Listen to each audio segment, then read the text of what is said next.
Hey, good afternoon, Woodwitchers. So we now have part one of making this UV cabinet for curing UV resin, 3D printing, cosplay making. If you do those little molds and stuff like that, this will work, I think, pretty good for that as well.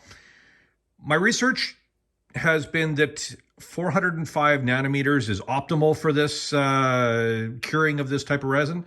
Unfortunately, trying to find good, reliable 405 pure nanometer UV lights, not particularly easy, or they just come in certain sets or larger sort of spotlight kind of setups. So what I've gone with is I've just gotten some UV strip lights from Amazon. They're between, I believe, 390 and 400 nanometers. I've been testing it out. It seems to work good, or at least good enough. And if there's some areas that are a bit of a concern, you just leave it longer. It seems to cure up quite well. But this is going to be, this is part one of a matching set, which will allow me two things. Number one, we're going to put a little carousel here so we can have things spinning around so they get kind of an even wash. Don't know how important that is, but I thought it'd be pretty cool.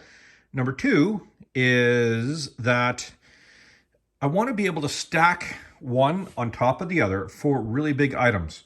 I'm working on, here we go, this guy.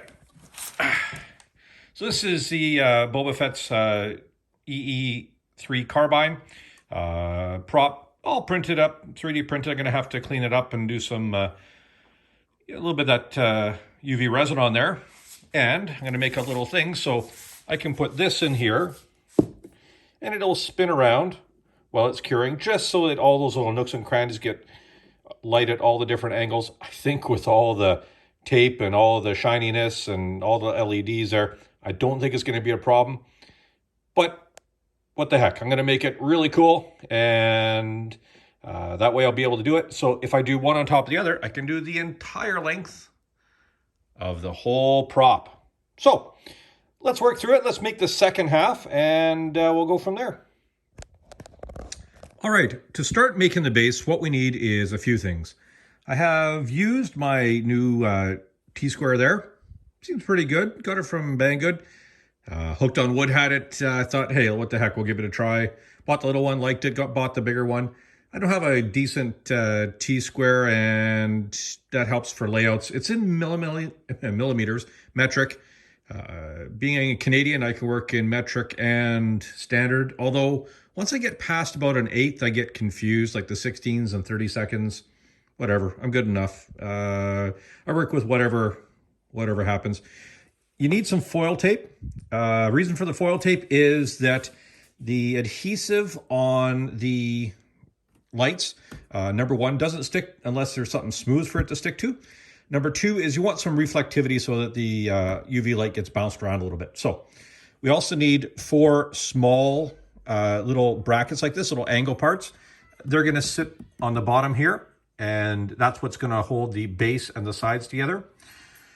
Then we need some top ones up here, and that's going to wrap around the top so that one can sit on top of the other. We have half an octagon. So what I did was I found a piece of this really old 1/4-inch plywood that was kind of pretty scuzzy, but it's good enough for this project. Use it as scrap, and it was about 16 inches wide, so I cut it down. Ended up with, I think it was 6 5/8 on each side. So put in a calculator. These are 45-degree angles. So, we've got 8 of them. 8 times 45 is 360. So that all worked out pretty good. I just cut it in half with the saw, and that gave me the 2 halves of the octagon. And then we need 4 sides, and they are 16 inches long. Although again, you make them as long as you want. And these are the 6 5/8 of an inch wide. So 6 5/8 for each of these, 6 5/8 inch wide here. And on the long part, from the long tip here to the long tip here, 6 5/8. These are, if we look at my thing on the bottom, on the long part, 7.5 inches. So these go on the inside and these go on the outside of the vertical uprights. So again, smaller ones on the inside going up the side, and this goes on the outside, which will give you continuity all the way around. And again, something for each of them to sit on. There's going to be some pins in here to align this so that when you go to put one on top of the other, it'll work out pretty good. I'll probably just drill some holes for dowels and go from there. Anyways, let's get to it. I'm gonna get these in place and or set up the camera and then get these in place, glue them in. And we're gonna use a combination of CA glue and wood glue. Okay, so hopefully you can see me. I'm gonna try and come in on this side. Not really set up for the overhead stuff, but this is the best I can do. So all we're gonna do is we're gonna take the bottom part that isn't painted. It was painted because this was some leftover stuff from our house where they had primed some of this stuff. All you do, just take a little bit of this stuff, which is, it's Type Bond 3. It's not the Gorilla Glue. I just like the little container. And we got a little bit of this Instant Bond CA glue. I like it because it's a bit thicker. It doesn't run all over the place. All right, so we're just going to put a couple dabs here, 3 blobs. I think the wood glue holds better in the long run. Although apparently on MDF, the CA glue holds really, really well. All we do now, just start at one corner, plop it down,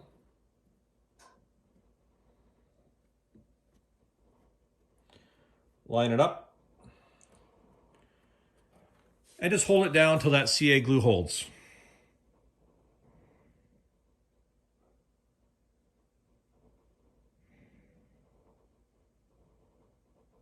That should be good enough. This wood is pretty rough. Okay, there we go. We're getting a little bit of squeeze out there. What I'll probably do is come back later on and just once it's all sort of getting set up, I'm just going to hit it with some of the 23 gauge brad nails just up through the bottom just to give it a little bit more support. And my thought is I'm going to give a little bit of glue here, and we're just going to put a little bit on the end.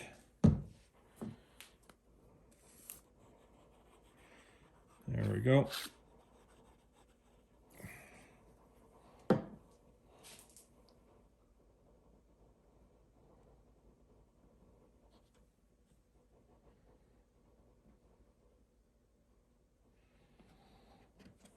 Again, we just hold it down while that stuff activates.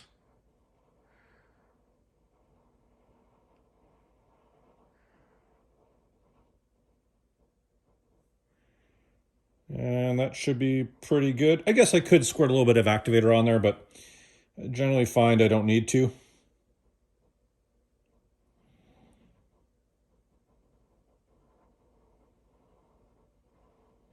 Once this is all done, I take it out onto the horizontal belt sander, just kind of smooth the edges over so each of the sides fits perfect on there. The way we're going to do it with the tape on the wood part, it's going to act as a hinge, and it's also going to seal up the corners really nicely on 2 of them. We're going to do 2 panels at a time. It works really well that way. Okay, that's good enough. So give me a couple seconds. I'm going to go along here, finish the rest up, pin them all together, and I'll come back when it's ready to do the next part. Okay, I ran into one glitch. This piece of wood is much rougher than that piece of wood, and the CA glue just didn't have enough to bite and hold on it. So got my little baby clamps out. I love these little guys. They're perfect for all these little projects and stuff. We're gonna let this sit up for about half an hour, 45 minutes. I'll come back and then we'll show you how to get the sides on. Okay, so our base is all finished up. All glued up, all cured up. I hit it with the horizontal belt sander a little bit, just kind of clean up those edges. So you get a nice smooth surface to glue to. Again, the dimensions aren't particularly important as long as we get it close. Next thing we need to do is make one of these panels. Super easy. All you need is some of the foil duct tape. This is the good stuff, the stuff that sticks and doesn't come off, leave a big goopy mess. So it's aluminum. And all you're going to do is you're going to make a mark on the bottom of the panel. I don't know if you can see that line there. There we go. Where the base stops.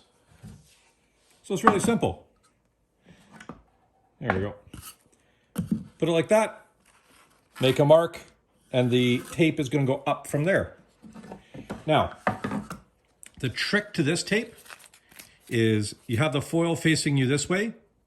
You bend over one tab with your fingernail, and poof, it now comes apart. That makes it so much easier to get it started. I love this tape for that part of things.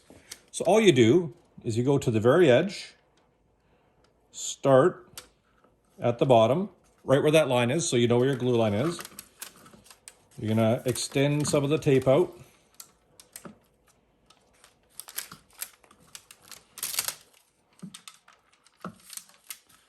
One thing about this tape is it crinkles pretty good. You get it lined up right at the edge. Perfect. Squish it back this way. Try and get the wrinkles out.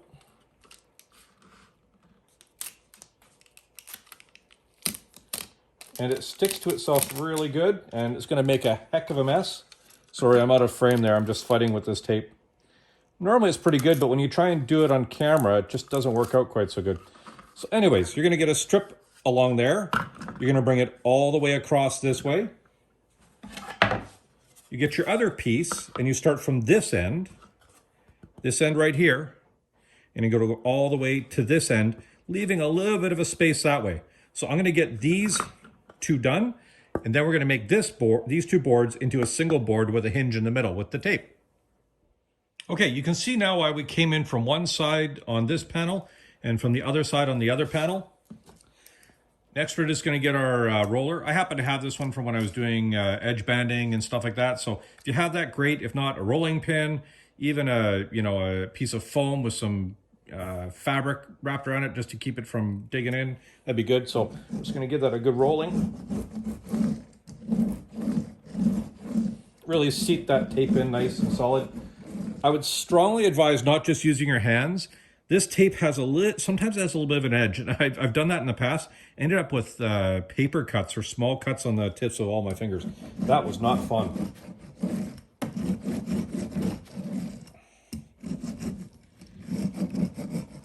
Okay, so all the tape is fully bedded in. We have one last roll. So we need 7 strips of tape, and we're just going to align these right at the very bottom. Nice and carefully. We're going to do our little tape trick again. See if I can hit it on this one. Sometimes it works. There we go. A little flick. We got it there.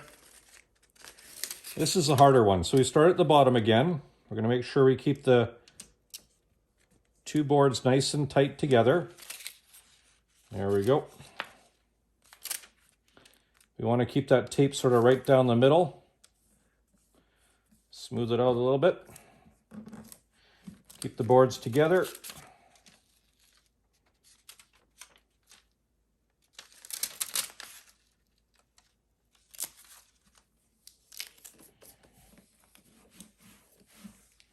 There we go. So now we're going to need one other piece of tape.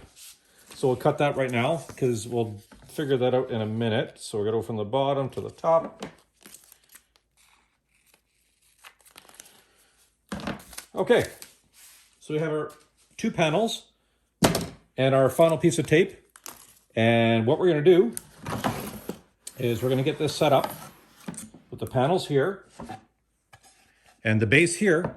We're going to flip one set of panels up on this corner, one set of panels up on this corner. We're going to brad nail them in around the outside. And what that's going to do, allow us is to have them set up here at this point. If the middle, it's a little bit of a gap, that's okay. We're going to be doing the top rails. That's going to hold it all at the top. This is going to hold it at the bottom. It's going to be nice and secure. The final strip of tape will seal up that center. So right now we have no gaps, and we'll fill that up with tape however they work out. So let me get it all set up, get some glue on this, and then I'll show you the sort of as we're going along. Okay, so we have our glue on just those two sides. We're gonna put it down here. A little bit of parchment paper just to keep the glue off the workbench. There we go, flat on there.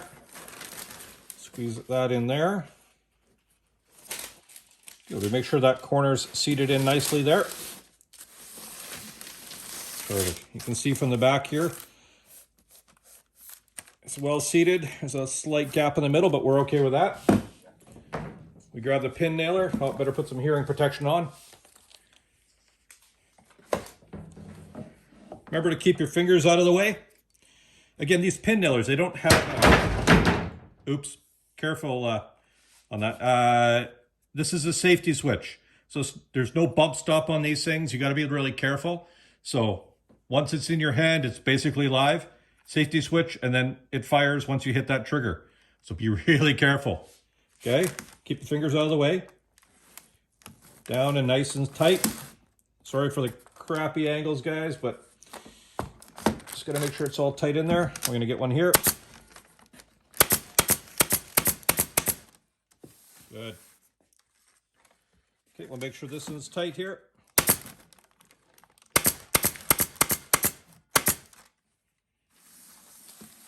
Perfect. Okay, almost out of staples. I'm going to reload, and we're going to do the next part. Okay, now that I have the other side set up, we're going to put a little bit of the glue on this side. So it's a little bit more straightforward. We get that tuned up in the middle there. Have to get some more parchment paper.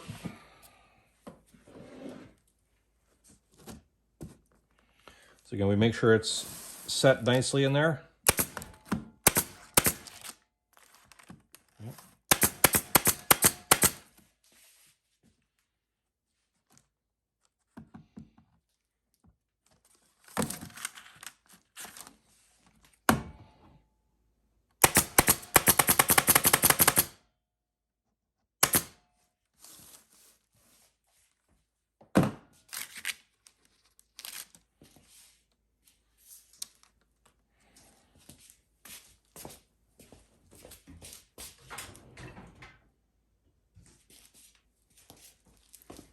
Okay, a little bit of oopsie. On this end, it's not 100% right in. And we got the brads in, so I'm gonna give it a little love tap there. There we go. Put a few more in, maybe at a different angle. That should hold. Okay, so now that we have the bottom done, top is lining up really quite nicely here. Let's bring that into frame. There we go. And again, there's some twists in the plywood, but that's why we have the ring around the top. For that, we have our longer pieces. And what we're going to do is we're actually going to crazy glue these onto here with some of the CA glue, an activator, hold it in place, much like we did with the bottom there. So I'm going to get that all set up. I'll be right back. Okay, to get the angled parts started, I'm going to just get this and this attached. So we use a little bit of the CA glue here, just a little bit on there.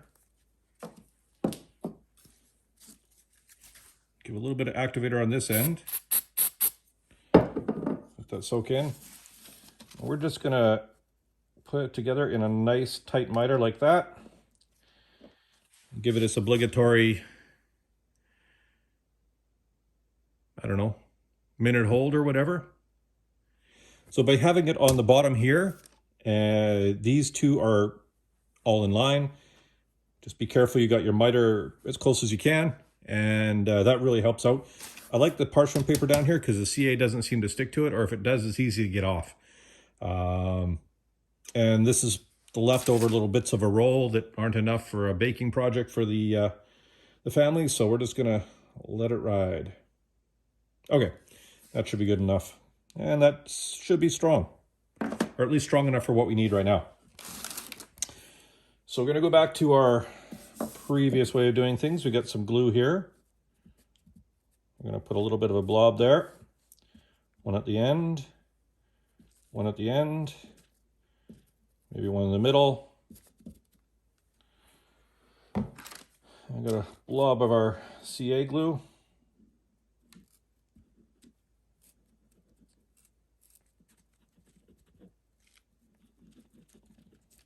There we go. Always wear your really crappy clothes when you're working with the CA stuff. Otherwise, you're not gonna be enamored by your family. Okay, so we got that in that place.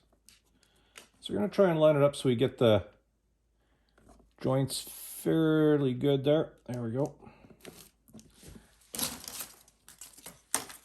So we grab our little clamp.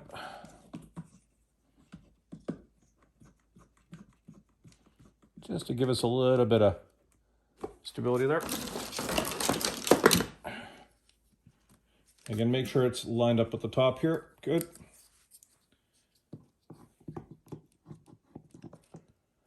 Okay, we're basically clamped in place. Holy cow, that was completely out of frame. Sorry, everybody here. Let me get you back up. Okay, sorry about that. So we're all in place. I don't trust this joint here very much. So we're just gonna take our little brad nailer. Just gonna give it a little shot. Remember to keep your fingers out of the way. Here.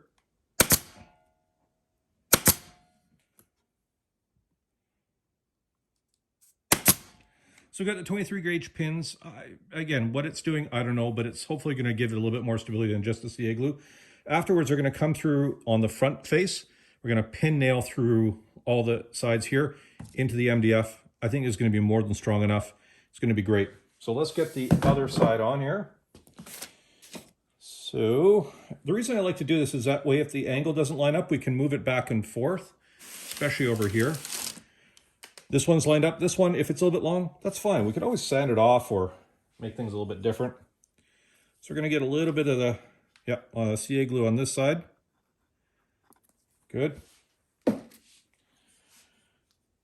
going to grab one of our clamps. There we go. Glue, glue, glue.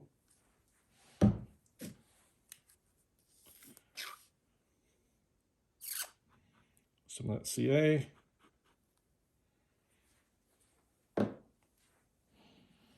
And we give this end here a little squirt of the joy juice.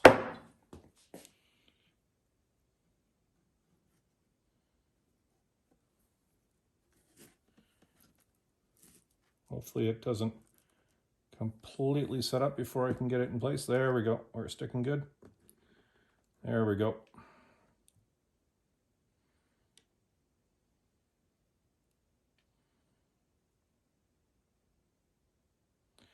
Sorry for my arm in the way, but got to hold it together without trying to get the CA on my hands and gluing myself to this project. Not that I've done that before. Well, I have.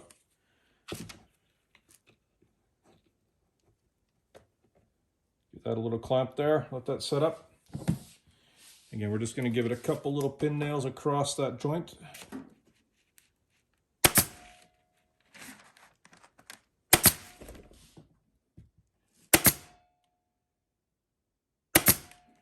There we go. That one's set.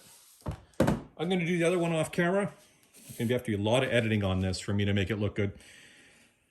We'll get the other one on. We're going to let that set up, and then I'll pin nail across the front. And once that's all glued up, we're done with this part. So I'll bring you back when this is all finished, and then we'll get into the light installation afterwards on another video. Okay, that ends the build of the sort of the structure of the UV curing booth. Next thing we're going to do is show you how to install all of those little LED lamps or lights. It's going to be a lot of wash, rinse, repeat. Do some soldering. We're going to do some cutting of those things. We're going to set it up so that this will stack on the other one, and you only need 2 plugs, depending on how you set this all up. The unit I have uses 1 power supply per 2 strings of lamps, and I'll show you more on that as we go along with that part. So otherwise, have a great evening. Go in the shop, make some mess. This is going to glue up overnight. And when I get some time in the coming week, we're going to put some lights on this guy. Have a great one, everybody.